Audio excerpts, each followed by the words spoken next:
market, and the crowd was asked to guess the weight of an ox. It's quite a kind of a relatively famous story, but apparently it is true because he wrote it up in a paper which I believe was published in a journal.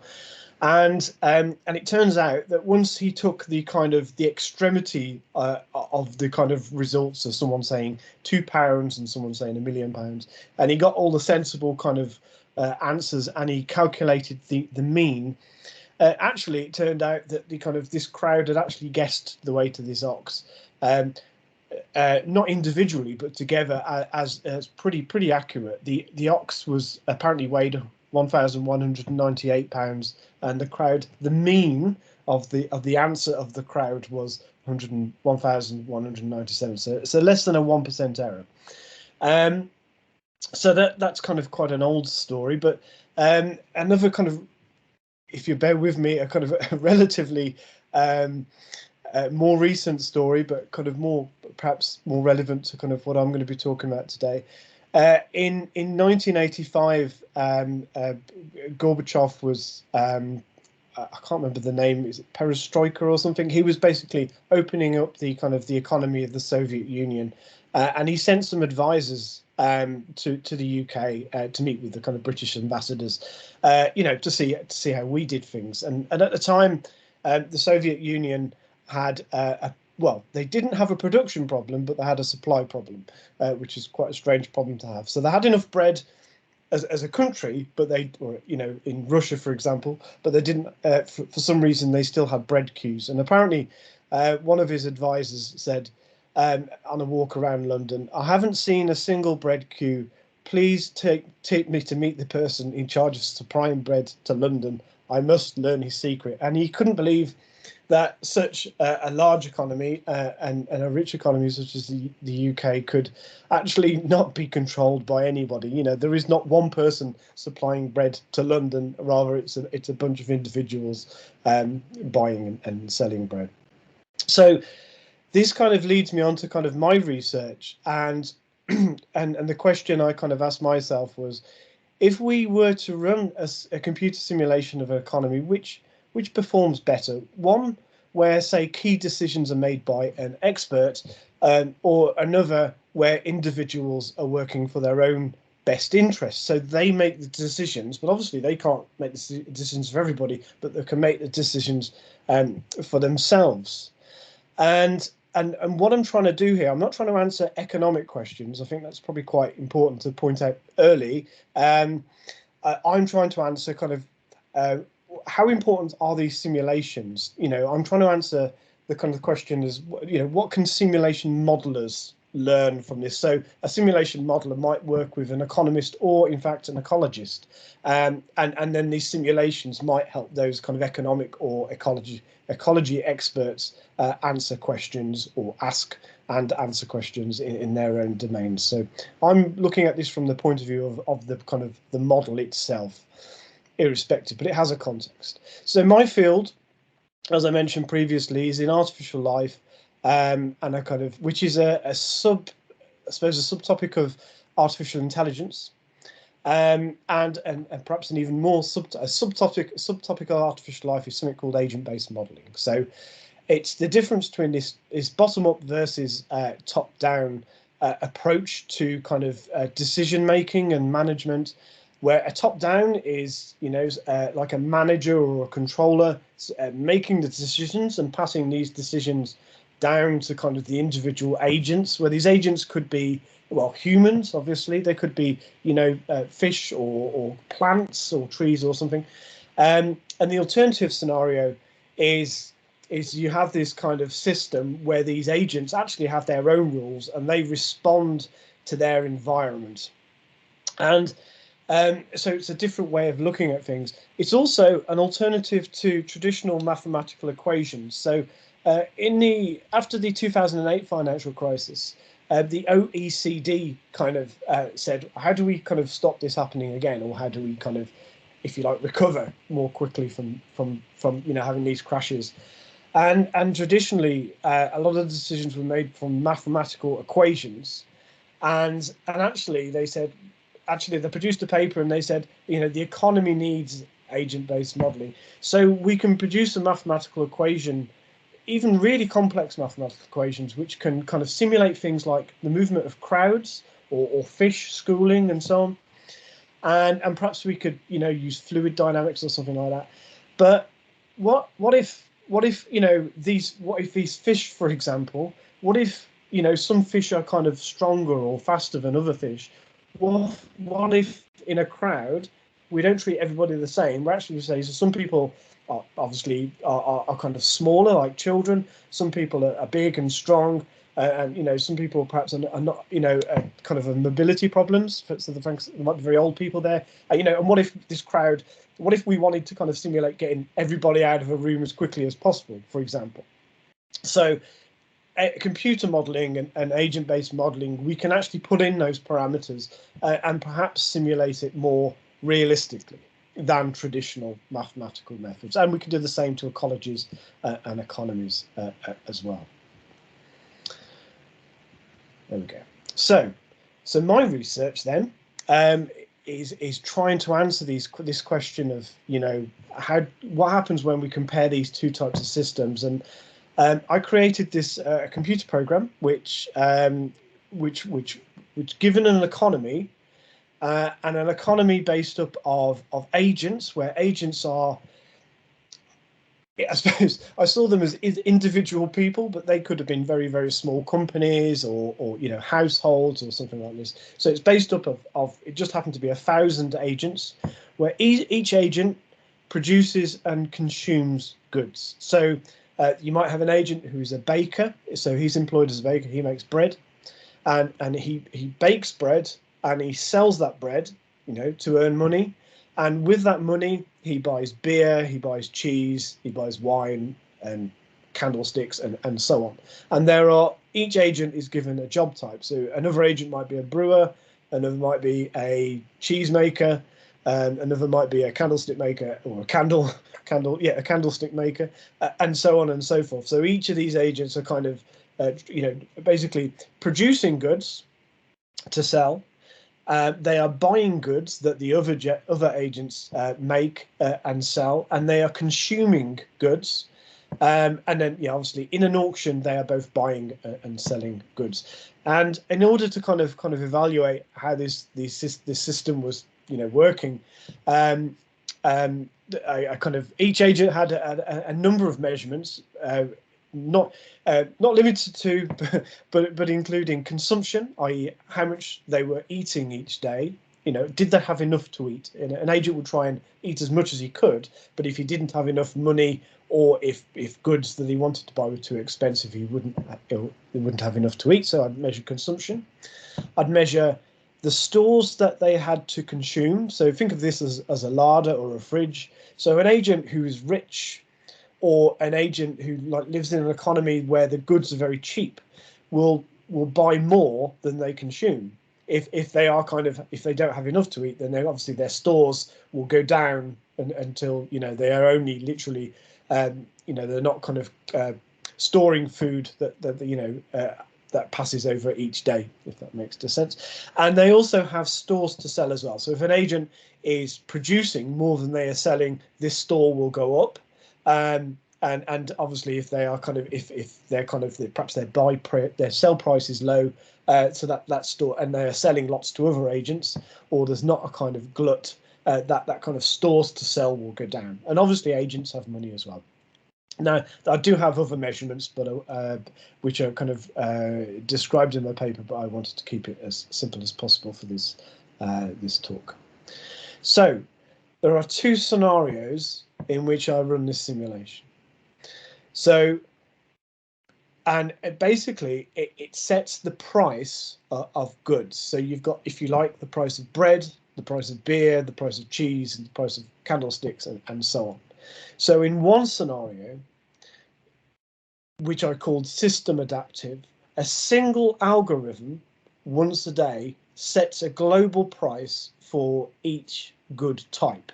So it will say the price of bread tomorrow will be X. The price of, you know, wine tomorrow will be Y. And it would set a single buy price and a single sell price for each goods item. And it would make this decision by looking at the agent inventories of food that they've got to consume, how much, the wealth of the wealth of agents. It would sell the sell price from how much, if you like, how much bread is there on the market as a whole. If there's a lot of bread, then perhaps we should reduce the price of bread in order to kind of reduce that glut, and so on. So this is important. So so a single algorithm calculates this kind of the price of bread, the buy and sell price of the price of bread, and so on. So these are different prices for each goods item, and there were actually, in fact, 10 kind of different types of good that could be bought and sold. Now, the alternative is what I call the self-adaptive scenario. So each agent themselves calculates a buy price and a sell price for each good. So agent 1 out of 1,000 would actually say, well, actually, I need to buy some bread tomorrow. I'm absolutely starving. I don't have enough to eat, but actually I've got quite a lot of money. So, that agent will probably be more prepared to pay, a larger amount of money in order to kind of get the bread that they need to consume. If an agent is perhaps consuming a lot, but their kind of money is low, then they'll perhaps be kind of less inclined to pay high prices for goods. And the same for the sell price. An agent would say, well, actually, I make this bread or I make this beer, and depending on how much store if they've got a lot of stock in store, they might be thinking, well, actually, if I lower the price, I'll probably get a bit more money. I'll be able to sell by higher volume. So I suppose the important thing to say here is just because an agent has a buy price and a sell price doesn't mean that they will be able to buy or sell goods. So if their buy price is below, the sell price of other agents for bread, for example. So if I want to pay 50 pence for a loaf and everybody's selling it for £1, well, either I have to pay more or I have to go hungry. That's kind of the decision that an agent is making. And the idea is the hungrier an agent gets, the more they will probably be prepared to pay for kind of goods to consume. And the same with the sell prices as well. If their sell price is too high, other agents won't buy their goods. So the important thing here, I suppose, is the system adaptive, the one where you've got a single controller controlling the prices of goods in this economy.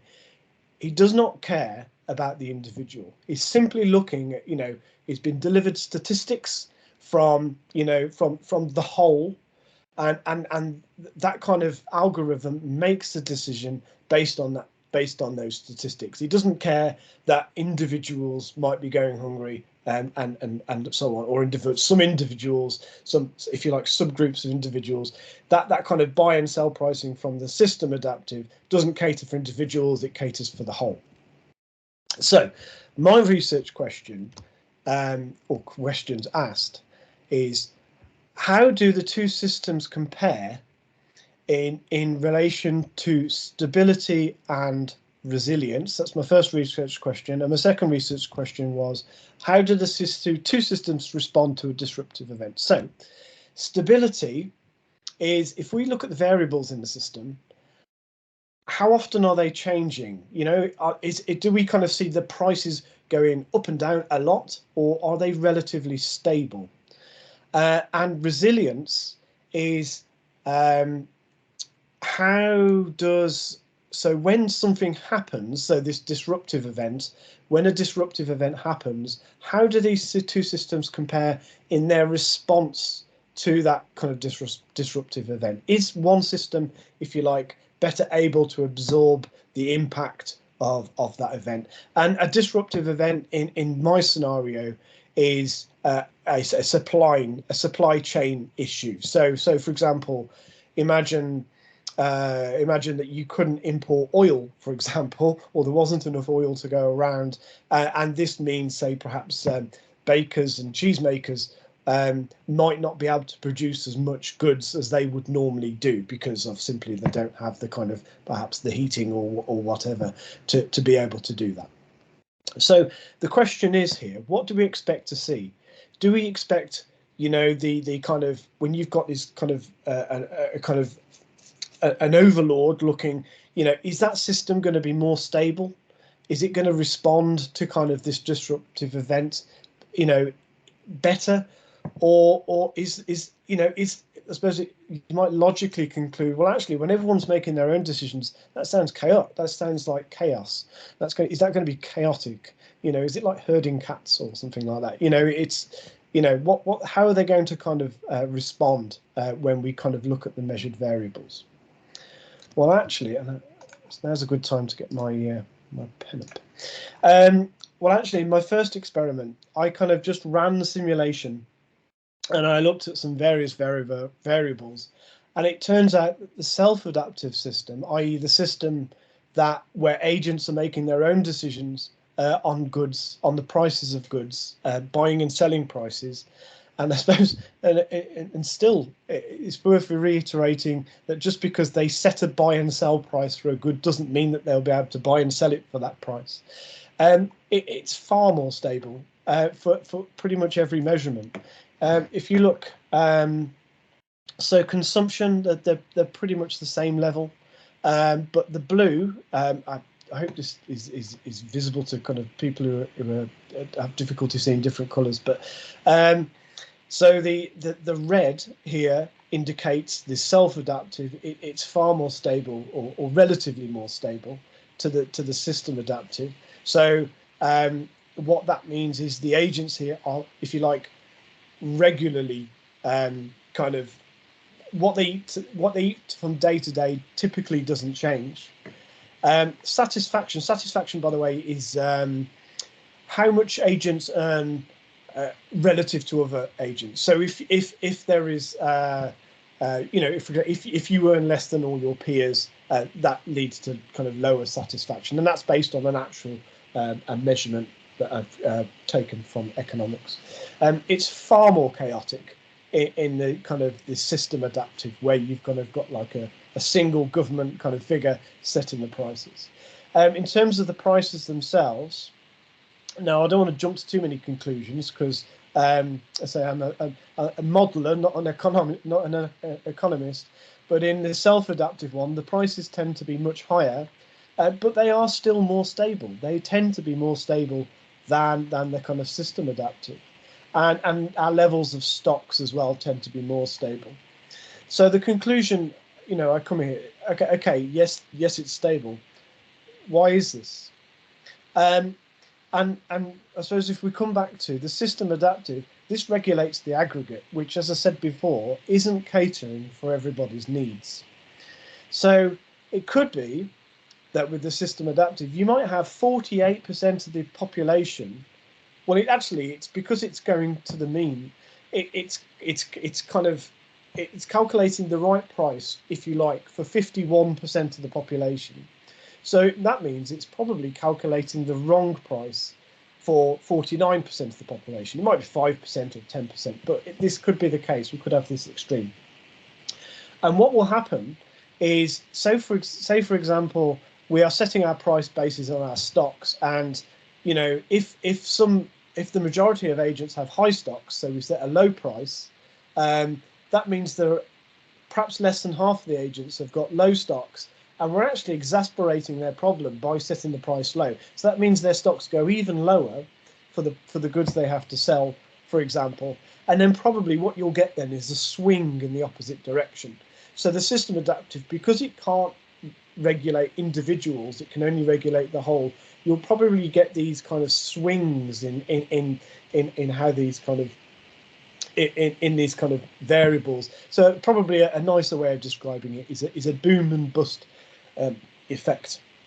And one of the ways I came to this conclusion was rather than measuring the absolute values of say of prices, I looked at the difference in sell prices over a day. And in the self-adaptive, actually, if they're making much, if you like, they're making larger changes in their sell prices on a day-to-day basis, larger than the system adaptive. So the system adaptive from day to day is making much smaller changes in the prices, but the result of that is actually overall that kind of sell price is actually relatively stable. So you might think, well, that's higher than that, so how can it be more stable? But this is between agents. So some agents, and so some agent will say, I'm going to raise mine by £1, and another agent says, I'm going to lower mine by £1, and probably what you'll get in that case is actually, when you average those prices out, they'll kind of probably tend to be more to the mean. You'll have less variance, as we see here in the middle graphs. So, experiment 2. I'm getting close to the end. Experiment 2 is where we have a disruption, and here I kind of just at a point in the simulation I set a disruption, so I kind of reduce the amounts of, if you like, goods an agent could sell or even produce. So that they are literally unable to stoke their fires and bake that bread or make those candlesticks and so on. And actually, what I found was across the different kind of measurements was that some generally actually affected both simulations the same. So I couldn't really draw strong conclusions there. But what I saw actually was quite surprising. It surprised me anyway. Is for the system adaptive, it would actually, in a way, it would install some kind of change. So actually, if this disruption hadn't happened, if you look at this side of the graph here, that would probably continue to look like that for a long amount of time. Whereas this disruption actually caused this kind of an increase in chaos, and this chaos gets bigger and bigger, not infinitely, but it kind of just generally gets much larger, and it wouldn't have occurred without this disruptive event. And I'm getting it in different variables as well, and I was quite surprised about that. And so I kind of and then tried to analyze it, and I came a bit stuck. I did lots of testing to make sure that I was right, and I kind of ran the simulations lots of times without the disruption to confirm that actually it definitely doesn't do this, and it is the disruption that is causing this kind of instability in the one, and notably not the self-adaptive, as that remains relatively stable. And why is this happening? I'm not sure. Further work is required, I think is the term we use. I would speculate, and this is what I've put in more detail in my paper, I speculate that pricing errors, which are corrected in the self-adaptive simulation, so those pricing errors are generally kind of minimized, that are present in the system adaptive function, so the one with a kind of overlord setting the pricing, that somehow enhanced, those pricing errors are enhanced by the disruption, and that causes some kind of swing, some kind of, if you like, boom and bust effect, which kind of echoes later on, but lots more work needed there, I think. So to conclude, this was, I'm pleased to say, after a kind of slightly lengthy kind of review process, this was reviewed by a fairly good journal, Adaptive Behavior. I think it's a Q1, can't remember off the top of my head. A journal, Adaptive Behavior. It's a SAGE journal. So it's been made available relatively recently. I put it on eStore recently, but if anyone wants a copy, I'm happy to provide that. And just to kind of summarise, this work is for modelers, not economists. So I'm not trying to tell people how to run their countries, but I'm just trying to suggest how people create simulations that economists can then make decisions on how to run their countries.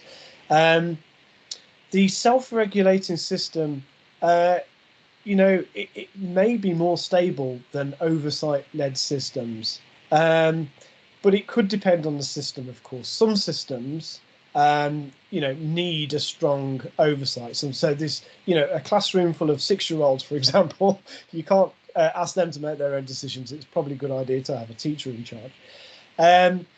Other findings that I've detailed with more detail in my paper, there are primary and secondary, or I identified primary and secondary measurements. So in the variables that I kind of collected, I realized that the decision making was affecting some variables immediately, for example, like pricing, which would also affect stocks and so on. And there are secondary measurements like agent health, agent consumption, agent satisfaction, and so on. And those are indirectly affected. So further work could look at why the later instability. So I've applied some kind of speculative reasoning for that, but that could be a bit more simulation might kind of answer that. What if the rules were applied to more measures? What if we had more rules? What if we look at the secondary variables?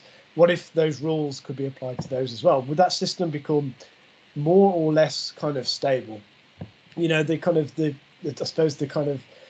The default thinking, well, it becomes more stable, but sometimes when you have more rules in a system, it actually can become more chaotic. And what if, another question I raised is, what if rules were applied discreetly? What if they were applied only during certain periods of time? What if they were only applied during disruptions? What could we learn from it then? What can we learn about simulations then? So that's that. That's me done. And as I say, if anyone wants a copy of the paper, I'd be happy to provide it. Thank you so much, David. That's a lot to cram into that 20 minutes. So I appreciate you trying to do that. And if anyone's got questions, please put them in the chat. I've got a couple of questions, but we will return after we hear from Agata. So thank you so much for that. Over to you, Agata. All right, thank you so much. Let me just quickly share my screen. All right. Could you please let me know, Becky, if you can see my screen?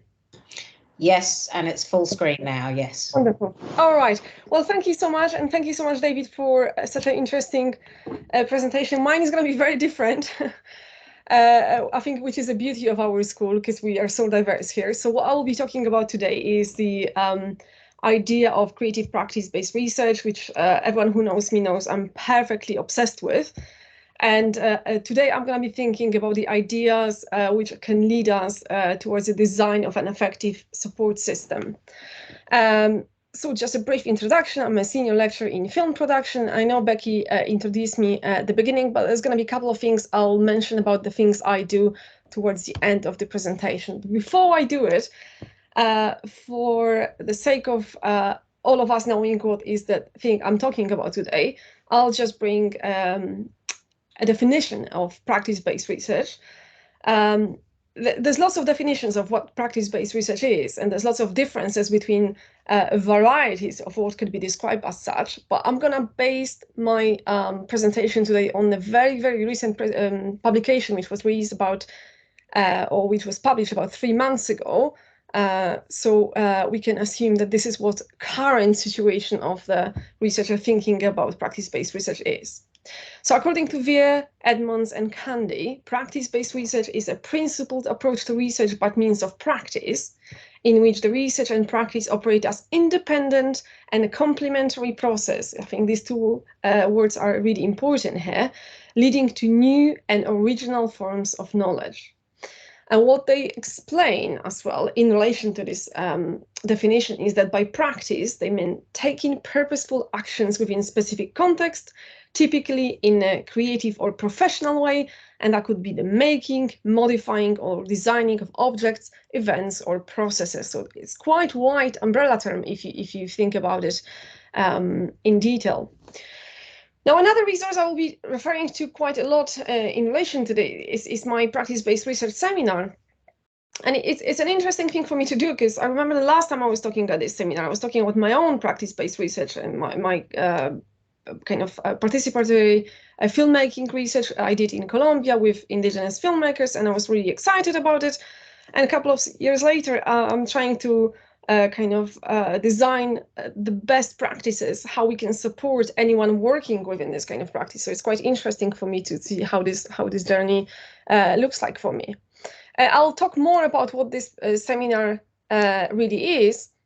What I want to say right now is at the opening of the seminars, which has been running for the last academic year, I asked the participant a question about what the research question was. And what I was expecting is this kind of typical answers. Well, I'm making a film about so-and-so, I'm maybe designing an installation. And it was much more exciting and diverse than that. So if you look at the first answer, someone was working on the investigation how European artisan footwear practices can inspire a craft-based slow fashion model, or how can visual communication, in this case graphic design, be used more systematically in reducing stigma towards mental illness, or how you can feel dance, or do you have to see it? So we don't have time to analyze all the answers here. But what I want to point out to in here is that the answers were really, really surprising and varied. There was another person working with ceramics and Brexit, which was quite interesting as well. This is another answer to another question I've asked, which is to do with the artifact. So many things we can see here are to do with film, but there are also things like approach to construction, lighting, installation, graphic videos, and so on and so forth. So this is a slide I borrowed from another presentation I did, so I'm sorry for anyone who's seen this one already, but that's one of my favorite examples of what practice-based research could look like. And this is an installation by a Nordic artist and chemist, Sissel Tollas, called The Smell of Fear. So what she did, she extracted sweat from victims of violence, and she distilled it, and she painted big white canvas in a gallery space with whatever it is that she distilled from that. And effectively, you could go to that gallery and smell a fear, which I find is quite unusual and really, really incredible. So what I want to kind of bring it back here to is another definition, this time from Professor David Gauntlet, who says that the practice-based research is work where, in order to explore your research question, you need to make something as part of the process. So in effect, the research is exploratory and it's embedded in a creative practice. So practice doesn't serve the purpose of illustrating your research, is the means to answer your research question. I think this is probably the easiest way to understand what practice-based research really is. So going forward, another question I asked during the seminar was about training and guidance. So I'm kind of trying to kind of lead us towards this direction, because we could talk for many hours about what the idea of what practice-based research is. But if we're talking about designing the effective support system, of course we need to find out what has been missing for people who identify as practice-based researchers. And the interesting thing is, which is not that surprising, that most people said it's the idea of methodology. And I'll get back to that in my presentation later on, because in many cases, methodology is the very core of practice-based researchers. And I'll talk a little bit about one of my PhD students in a moment. But before I do so, other things people identify is a question on how to switch between research and practice-based research, and how to bring the things together, or perhaps how to understand how traditional assessment criteria are applied to artifacts produced through the research process. And I think this question is particularly interesting in a context of a PhD supervision. We will get back to that later as well. Another person identified the question of how to even start thinking about art/practice-based research. So what will be the process, tools, principles? So not even methodologies, but how to even wrap your head around it. So another really valuable resource here is Desmond Bell's Research in the Creative Arts and Media, Challenging Practice book. And what Desmond Bell does, he asks the question whether we can actually teach creative art research methods. And the reason he asks this question, because he compares it to the situation with the sciences. And what he says is that the sciences have their research methodologies, which are often quantitative and replicable in form. These are capable of delivering law-like generalizations about the natural world. But what is their equivalent in the creative arts and media, where the core activity is focused on the making of a singular artwork? And I think it's a very, very interesting question, which not many people ask, really. And personally, I find it quite problematic to talk about methodologies for practice-based research, because as I said before, very often the methodology is the core of research, so you cannot necessarily have a template which can apply to all the other examples. So it's really complex. So to bring it back to the idea of this presentation today, so what is at stake? What is that we're talking about? So of course, when you're working with practice-based research in creative arts, you need to be fluent both in research and in your relevant practice. So my background is film and photography. I did study film, I did study photography, but I also studied a very theoretical kind of research master's degree. So I could safely say that I was retrained in both. And when it came to my PhD, I didn't necessarily have enough support to kind of to know how to run a practice-based or how to deliver a practice-based PhD. But because I had background in both, I managed to bring it together. But this is when I realized that there isn't really a very clear support for anyone who's working with practice-based research, simply because the projects are just so different, and they're not really easily applicable to any template you can replicate and teach in an easy way. So that brings us to the question that the uniqueness of each project makes it really difficult to generalize. And as I said, designing new methodology might and very often is the main focus. I'll go back to Libby in a second, but what she writes about and what she talks about is the process-oriented view of research. So you very much focus on the process, and I think this is quite interesting and different from traditional research sometimes. And the idea of theory and practice working on equal rights. Now, there's another third element, which I'll talk about in a moment, but this is this idea that there is no primacy of theory over practice or vice versa. They really kind of have to work in conjunction.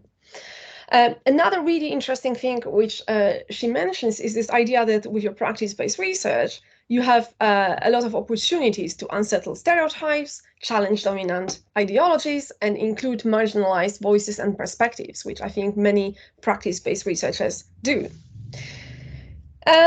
Now, again, when I was preparing for this presentation, I thought, well, it would be actually useful to have a look at some other resources which look at the idea of training and supervision and preparation for kind of support we have for practice-based researchers and doctoral researchers. So I looked at this nice publication on Supervising to Inspire Doctoral Researchers by Denicola, Duke, and Reeves. And what I really liked and what I found really applicable to practice-based research is this idea of teaching research contingency plans. And what they do is they propose thinking about all the potential risks to completing the research projects, and it could be any research project really. But if you look at this graph on the left-hand side, it's this idea of impact and likelihood. So for example, if we think about a film-based practice-based project, I'm just going to use my recent one as an example. So as I said, I was working with indigenous communities in Colombia. I was filming with them. So there was lots of challenges over there. One of them being the most obvious ones being them being available at the time and the location when we were filming for me to record or document what is that they were doing. So obviously, if in a case if they were not available for any kind of shooting, that would have a high impact, and it would be very likely to completely to really highly affect my research project. So this exercise is designed to inspire researchers to think about any kind of plan B or contingency plans for anything which is absolutely crucial for their project and how that could be replaced. So the main focus of the project is not lost in the process. And I will get back to that when I talk about one of the case studies I'll be analyzing in brief.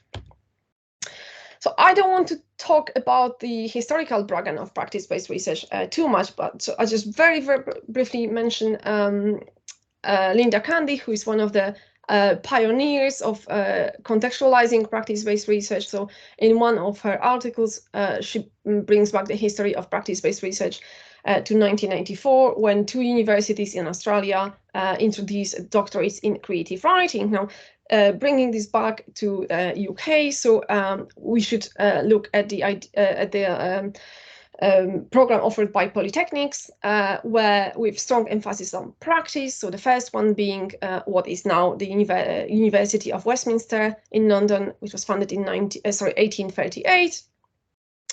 And according to Candy, what happened with the introduction of the emphasis on practice within the polytechnics is that the higher education was no longer to be seen as the center of new understanding of knowledge that described the world, but also, and I think that's quite important, as a center of the new ways of doing things and knowledge which was improved, that improved our ability to act in the world. And I think that makes it quite interesting. And I think this is a good moment to mention that Staffordshire University was founded as a polytechnic institution. That was in 1914, and we gained our official university status on 16th of June in 1992. So we definitely have a lot of great history to talk about when it comes to practice and practice-based research.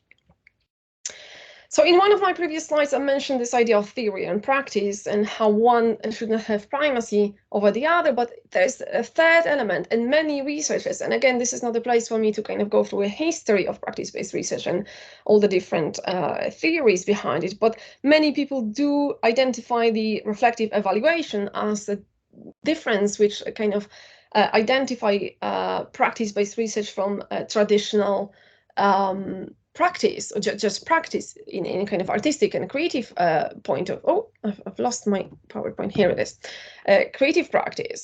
But I think another way to look at the difference between, and this is a question which many people ask sometimes, is this idea of what is the difference between my creative practice and my creative practice as a form of research, is that we do research when we seek to amend our knowledge. And I think it is the difference. And again, I think we could spend a long time discussing this tension, which I personally experienced in kind of very intense way.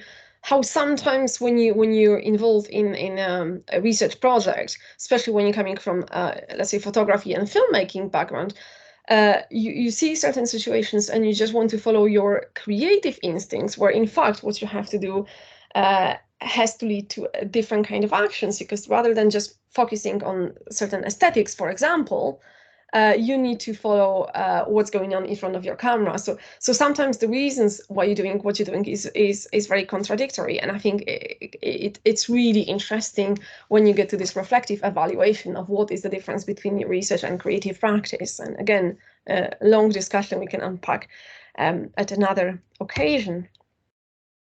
So going back to Patricia Levy, I think one of the things she introduces in her handbook of arts-based research is skills which she thinks arts-based practitioners need. And there are lots of interesting things over there. So some of the things she writes about are flexibility, openness and intuition, thinking conceptually, symbolically, metaphorically and thematically, ethical practice and value system, but at the same time, things like thinking like an artist, which again, I think there's lots of things we could potentially unpack. And again, this is a conversation for way more time than 20 minutes here. But I think we can easily assume that thinking like an artist could be the stark opposition to what you will assume or associate with a researcher, traditional researcher qualities. And another thing will be thinking like a public intellectual. So again, lots of interesting things to think about. And then, of course, the reason I put it here is because I wonder, from a perspective of someone who supports new and emerging practice-based researchers, how do you teach this kind of things? How do you support? How do you make someone flexible, open, and tuned to their intuition? How do you make them think like an artist? So now we're moving on to one of the case studies. So again, this is a very interesting one. I'm gonna just kind of point to some elements of this specific case study. So what we're looking at right now is the case study from the Institute of Creative Technology at the De Montfort University here in England. And what they did, they developed strategies for supporting PhD practice-based research, and they designed something they called an ecosystem. And this ecosystem has 7 components. It's quite interesting, and perhaps some of the things is something we can bring back to Staffordshire at some point. So the first thing is that there is a dedicated doctoral program in practice-based research. So it's not just a PhD program, it's a PhD program in practice-based research specifically. What links to that is that they have a training program for this, which they provide within the university. Following that, there's an online, what they called a cookbook of methods and practices, and I'll show you an example of what that looks like in a second. They do have a summer school of intensive workshops and activities. They have a shared space and a postgraduate program. They have an associated network of practitioners, and this is a good moment to mention that this is not just to do with PhD students, but anyone involved with practice-based research. So it's not just PhD candidates, but just everyone, which I think creates a nice dynamic within. And also, the final thing they have is the Creative Technologies in Residence program. Now, what they do within this, so just going back here, within this doctoral program, what they do, they have a series of projects. So it's not that you just have your project and your dissertation. They just work on kind of annual basis. So there's one project in year 1, another one on year 2, and another one on year 3, and then kind of build on top of each other. So they kind of grow from the first project, you kind of build up to create a second one, and so on and so forth. And this is the roadmap they use for this. So some of the things are pretty obvious, but I think there's some interesting points here we should mention. So we start with the conceptualization and proposition design based on the rationale. They define research questions, aims, issues, problems, and objectives. They move on to the research strategies, methods, work plan, timelines, milestones, and things they have to deliver, funding, dissemination, and documentation. And they propose an agile, experimental, of open process. And I think that's quite interesting, this idea of being experimental. I think it's quite a brave approach here, which I personally really like. They collate data, evidence, or artifacts, whatever they might be, and they bring it back and kind of decode it against the initial research question or issues or problems. They have a preliminary discussion, and they explore further problems, issues, or challenges which can arise from this project. And again, they kind of wrap it up with documentation, dissemination, scrutiny, and sharing. So this is an example of the online cookbook of methods and practice. I really like the idea. However, I have to say that the idea kind of falls short of expectations, really, because really effectively what it is, it's a website which has a couple of case studies from different PhD researchers, and their interviews with them, and they're kind of divided in different sections. But because it doesn't seem to be updated and there's not that many examples, it looks like a great idea, but perhaps it doesn't meet its full potential. But it kind of goes back to one of the questions or asks some of the people from my seminar series were identifying. So just kind of to have more examples of people working with different kind of creative methods, research projects, and how they go about their journey. So in a way, I think it's a really good idea, although I think it has more potential that it actually delivers. Now, going back to this ecosystem, again, there's a couple of interesting things I think we should mention over there. And I think what they really focus on in detail over there is this relationship of practice and knowledge generation within the community of researchers, so as we said before. And 3 points which underpin the philosophy of the ecosystem. So number 1 is creative play and rapid prototyping. Number 2 is a flat structure and management, meaning leading or inspiring from bottom up. And number 3 is 10 rules for students and teachers. And I've identified 4 of my favorites. So rule number 4 is to consider everything an experiment, which I think is a fantastic rule for anyone working with anything creative. Rule number 6, nothing is a mistake. There is no win or fail. There's only make. Definitely anyone who works with anything from creative practice can identify with that. Rule number 8, don't try to create and analyze at the same time. They're different processes. And my favorite rules of all, we're breaking all the rules. I think it's really, again, important in relation to anything creative. Although you could argue that it's quite controversial if you think about traditional research, but I think it's really important to have it there. So I know I'm running out of time slowly, so I'm gonna, for the last 5 minutes, talk a little bit about what I do. So this is the research. By no means I want to make it a self-promotion here, but I think it's important to kind of bring this idea of what this research seminar series is. So the reason I designed it is because I realized, as I said before, that we kind of need to bring some support for anyone working within creative practice research, because all the support we have is targeted at people working with traditional research. What I was trying to do is to design something which follows a structure of what a normal journey of practice-based research would look like. So this is just a screenshot from some of the series, but it starts with the idea of what practice-based research is, how to manage this tension between creativity and research, moving on to creative methods, the idea of being transdisciplinary, post-disciplinary, interdisciplinary, the question of dissemination, impact. Again, this is just a case study of moving image, because that's again my discipline, the role of reflective practice, and moving into the idea of designing this ideal or kind of effective practice-based research support. The seminar has teams, and what I always ask people to do is to bring core readings and some case studies, so we can discuss things. We can have a presentation, discuss the text, but also look at case studies and discuss it further. And of course, the sessions are recorded. Now, this is one of the other questions I ask the participants during the research, and this is about training and guidance, which is needed. So there were 3 questions, and I'm just going to very, very quickly show you a couple of interesting answers. So this is about the most valuable learning people have identified. And one person says, researching and reading previous PhD researchers' thesis alongside their artifacts, so just basically getting familiar with what kind of things people do. Another person says, encountering different perspectives, different approaches to tackling research questions. So again, this idea of diversity, there's no template, if you like, to approach this kind of projects, but there's lots of different ways. And learning from case sharing, knowing about current challenges and how people deal with them. So really kind of around the same ideas here. And in terms of what kind of training and support they felt they were missing, many people say, well, anything about practice as research.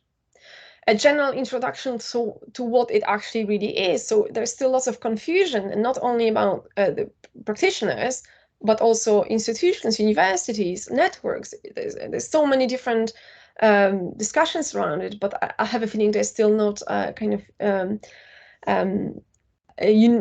a voice which is everyone agrees with. Another person says, understanding what practice-based research really is and how to even produce a proposal in the first place. And another one, really interesting, someone says, if I'm not an artist, what skills should I prepare or gain from now on? And I think this brings us to the question that in many cases, I would say in most cases, people working with practice-based research are people who are coming from creative practice background, and they move into research. But there could be examples of people who, and I do know people like that, who just realize that creative practice would be a really nice way to progress with their research. So it's really interesting. So now I'm moving towards a summary. And before I move on to my summary, I wanted to kind of summarize from some really valid points from Robin Nelson, from his seminal Practice as Research in the Arts publication. So what Robin Nelson suggests sometimes that this idea of research question is not really very clear with practice-based research. So this research question, as we understand it traditionally, could be really contested over here. And he talks about things obviously to do with ethics and quality and originality of practice. So how we can manage that, the integration of theory into professional practice, but also documentation of the process. Now this is obviously a huge simplification, because it's impossible to kind of unpack everything in here, but there are important points to mention. Now, other kind of things we should talk about here is this idea of community building and network. And that brings us back to this idea of questions of identity. And I did talk about that at different places. But what many people working with practice-based research experience sometimes is this idea of not belonging. So just to use my example, to make it easy, for a long time, I identified myself as a filmmaker and photographer. But then I started working with indigenous communities in Latin America, so I thought about myself as a Latin Americanist. But then I started working with practice-based research, and I started working with film, so I started thinking about myself again as a film practitioner in a different context. And it's very difficult, for many people to really place themselves and find a community. And the community means the journal you go to, the conferences you go to, the place you publish your research. It's really difficult for people working with practice-based research because of how very interdisciplinary practice-based research is by definition. Sometimes it's problematic, and that's why many people feel very isolated because they don't know what community they should really belong to. So I think it's really important to bring this kind of community of practice-based researchers where all these things are brought together under the umbrella of practice-based research in creative arts. And this way we can create some more applicable support system, which of course is not going to fit every single project, but has some kind of common ground. The idea of navigating the unknown, I think it's pretty obvious from this presentation that that's what we're all dealing with. And this idea of bespoke learning and research design is not going to be, as I said many times today, a template for you to apply and just kind of deliver your research. You will have to customize everything you do in terms of your own learning and research. But there's lots of benefits from crossing disciplines to generate new knowledge throughout practice. And hopefully what that can lead to is some cultural shifts in practice-based research. So really final things, what you see on the right-hand side as a tweet I was tagged in at yesterday, just a couple of hours before I started preparing this presentation, which was really nice. So that someone working with design of a pattern-inspired printmaking for Asian wedding fabric as a form of practice-based research. So yet another really great example of the variety within practice-based research. So what you see on the left-hand side is a publication I'm currently working on, and if there's anyone in the public who would like to provide any feedback or discuss that with me, I'll be absolutely delighted. So what I try to build is a form of toolkit for practice-based researchers, and specifically here working with film. And I was thinking for a very long time on how to really approach that, and what I decided to do is to replicate the structure of the seminar, which is to really look at the entire trajectory, entire journey of designing this kind of project. So starting from definitions of what this practice-based research really means, this division between creative, artistic ambitions and your academic rigor as a researchers, the idea of interdisciplinarity, designing effective methodology, which is gonna really apply to your project, again, balancing theory, practice, and reflective evaluation, but also what's happening afterwards. So disseminating practice-based research is really problematic, and that's one of the things I really try to do a couple of things about. Also, how you measure impact from this kind of research. And again, going back to this idea of support system. So the final slide is about a couple of other things I do, and this is the point I would like to use as an invitation for anyone who's working with practice-based research, who has anything they want to share with me, to get in touch. I'll be really delighted to hear from you, just to hear about your experience as a researcher, but also someone who potentially supervises practice-based researchers or works with other people working with practice-based.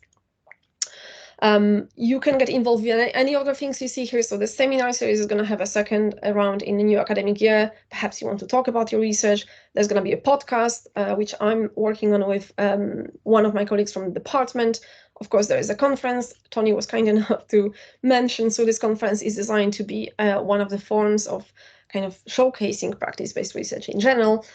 And there's also editorial work I do for the International Journal of Creative Media Research. So all these activities are really focused on this idea of what practice-based research is and how we can collectively as a community think about the way to make it easier on us and disseminate it, make our voice visible in what's going on.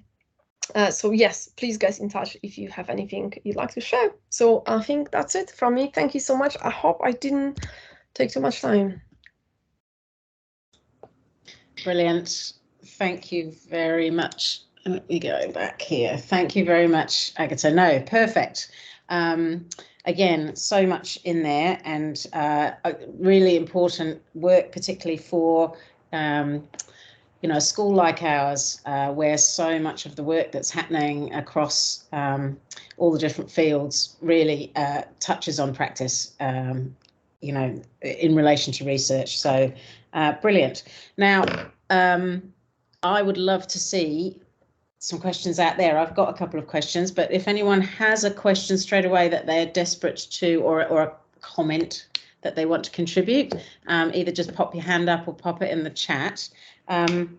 Otherwise, you're just going to have to listen to my questions, which, you know, they're just my questions. So I'm going to start off.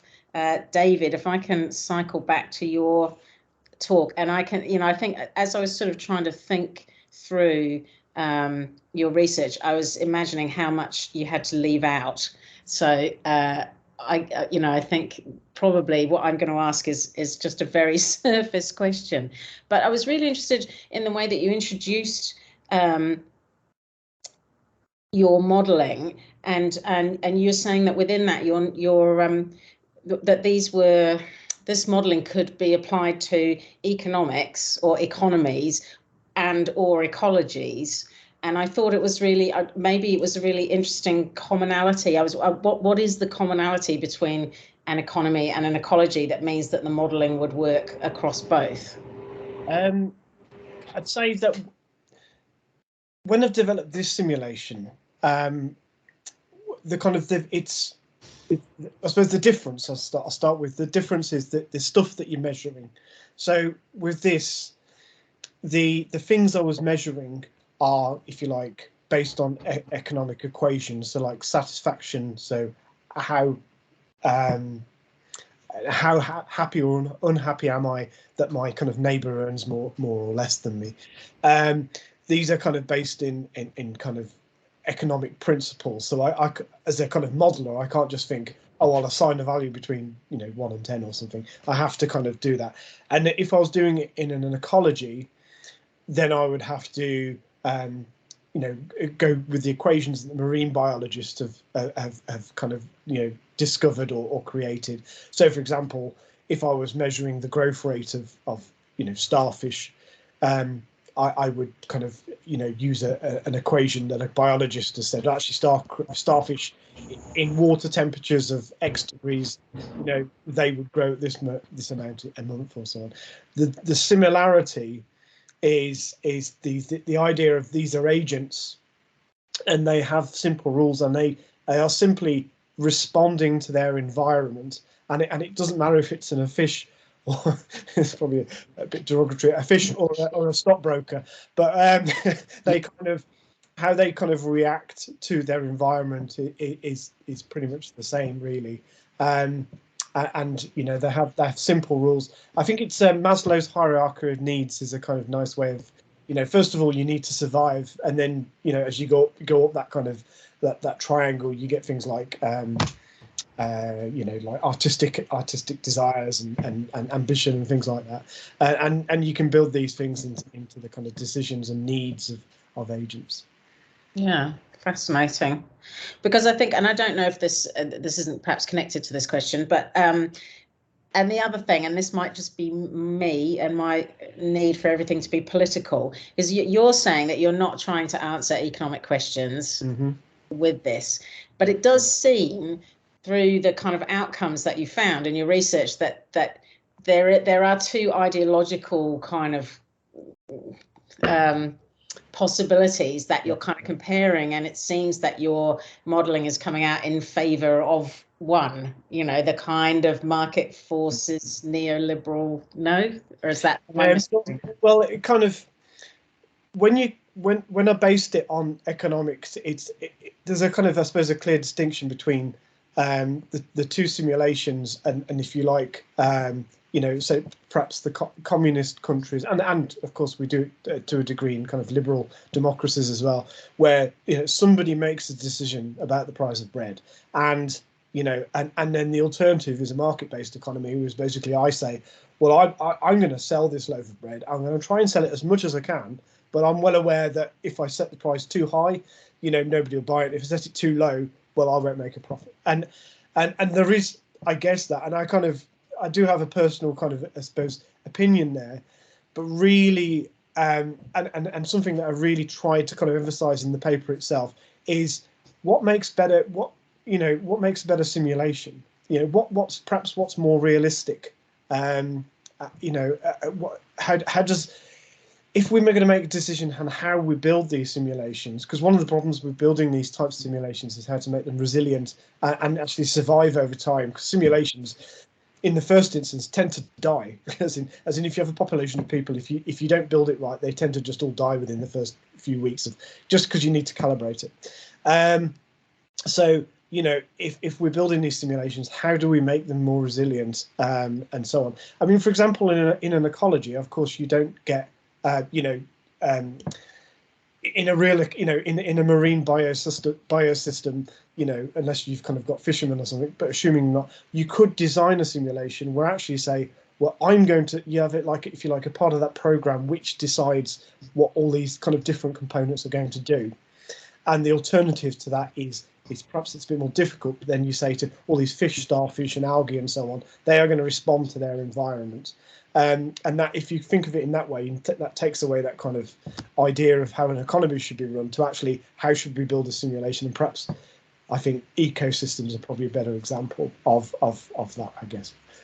Right. Yes, I see. I think yes, because then otherwise, well, for lay people like myself, we get hoodwinked into thinking this is a vote for a particular management system of humans. Yeah, brilliant. Okay, I'm going to cross over to Agata, and I'm conscious of time. And again, Agata, obviously, I've got loads of questions, but you and I need to have a chat outside of this forum, I think. But I think in relation to what you're talking about, and I so clearly see that the terrain that you're trying to map out for arts-based researchers. But perhaps the thing that you didn't have time to touch on so much this time was, within the institution, assessment is such a problematic thing. I mean, I think you did briefly mention it. Do you assess the artifact? If you do, what are the tools of assessment that are brought to bear on that artifact, given that it's not a studio practice only, it's a research-based studio practice. So, we're not looking at an artwork and assessing it in sort of formal terms, etc. We're looking at it in relation to a research question. And I wonder whether that, and also I guess that in terms of impact, how are we measuring impact when it relates to research-based practice rather than research simply? I think those are really problematic ideas, aren't they? Yeah, thank you, Becky. That's two really good questions, really difficult to answer, really. I mean, the first question about the assessment, I think it goes back to the criteria. And you did mention that, it depends on what the purpose of the artifact is, and depends on module it is, depends on what level it is. You'll be looking at different kinds of things, really. So again, if we take film as an example, if you teaching level 4 students and you're just teaching them craft, you just want to make sure that they have a capacity to make coherent film which follows a kind of film grammar and things like that. Now, when you're looking at PhD student or someone early career researcher, which they're using film for research, then of course that is almost taken for granted that they know what they're doing in terms of the kind of technical standpoint, and we don't have to worry about that. And we're looking at the way they apply this specific medium into research. And of course, there's this very, very difficult question, how you measure this. I personally have lots of problems with this, and we definitely should have a conversation about it. And I talked about it many times. As I said, like sometimes I just want to take beautiful photographs. That's what I want to do, especially when I work in beautiful places. And then I am very, very painfully aware that that's not the reason why I'm there. And I have to think constantly about the research question I have and what is that I'm actually trying to achieve here. So again, going back to aims and objectives. And I think this kind of conversation, this kind of things has to be applied in terms of marking criteria, whatever level we're talking about, and what is the, again, aim and objective of what you're trying to do. Now, second question was more about, sorry, could you remind me your second question? So, well, it was sort of connected because I'm thinking about, as you know, assessing the work, and I guess one of the assessment criteria could be impact. Yeah. But, you know, again, is it the impact of the artifact, or is it the impact of the research to make the artifact? Yeah. Is it both? Yeah, so impact. So again, of course, we have REF, where impact is, again, and all the things related to impact in a way we assess our research in any kind of form and shape. And there's certain things you need to hit, if you like, to make your research impactful, and the way you measure it, the way you capture impact. And again, this is a conversation again for a completely different thing. But I think what we need, and I think this is what I'm kind of trying to initiate in some way or another, as a collective of academics working with these kind of things, we should have a conversation about how this impact looks like for different kinds of projects on different levels, and how does it relate to what we are measured on in terms of REF? Is it a very different conversation? Should it be exactly the same? How can you measure it? So it does come back to the first question you asked me about assessment, because it's about, like, from basically what we're trying to ask or answer here is, like, what is the angle we're looking at, or what is the point of view, what's the perspective we want to apply when we look at these artifacts, whatever they might be. How do we measure success, if you like, of what has been. Agree. Yeah. Sorry. Yeah, I don't know. I don't think the answer is going to be really easy, but I think this conversation has to happen, and it has to happen across the board, not just at Tufts University, but really way beyond. And I think this conversation has to continue for us to make sure that we don't continuously get confused about, why practice-based research is a really, really valuable form of research. Just one more thing. I know we're running out of time, but I promise I'm going to be very brief. In terms of impact, I do believe personally that creative-based research or practice-based research in creative arts is in a very privileged position when it comes to impact, simply because it seems accessible for so-called general public. People tend to be interested in film, photography, fashion, you name it. And so we have it easier, perhaps, to communicate our research to wider audiences, therefore have more impactful impact. You saying this on purpose like this, just to kind of underline the importance of it. So perhaps we should try to think about strategies of how to make the most of this. Yeah, I think that's really well put. I mean, I think it was interesting looking at the De Montfort kind of route map that you showed, which had lots of great stuff in it, I thought. But it did seem that really the whole PhD journey, you know, what they're assessing, the markers were the journey, and the artifact, whatever that was sort of almost relegated to a kind of, maybe it just wasn't, you know. So I think I kind of not saying that's good or bad. I'm just saying that's interesting when you perhaps come into that process as a maker to then, you know, go on that journey. I do also, I mean, this is just me, and I'm just chucking it in at the end here. I think it's interesting that I come from a photographic background, so do you. You know, photography's always been the art outsider, you know, and now sort of practice-based research within the institution is the kind of academic outsider, you know. And I think at a certain point, that's not even a question anymore. You know, is it art? Is it research? You know, at a certain point, hopefully, we get to kind of put that aside. I very much hope so. And just do the work, but we'll see. Do you guys have questions for each other, or anything any other comment or anything you'd like to put out there? That's a bit of a curveball, isn't it? Does anyone else? There are still people. Yeah, go. Sorry. No, I just wanted to say I really loved what David was talking about. I find it so fascinating, but I don't feel an I have enough expertise to actually ask any sophisticated enough question, I'm afraid. But I just really loved it. So that's what I can say. Thank you very much. Yeah, it's not really a question. I suppose it's more of a, I don't know. I've been thinking about practice, but what is practice-based research? And obviously, you're the expert, and I'm wondering kind of where, like, say, so somebody writes a computer program.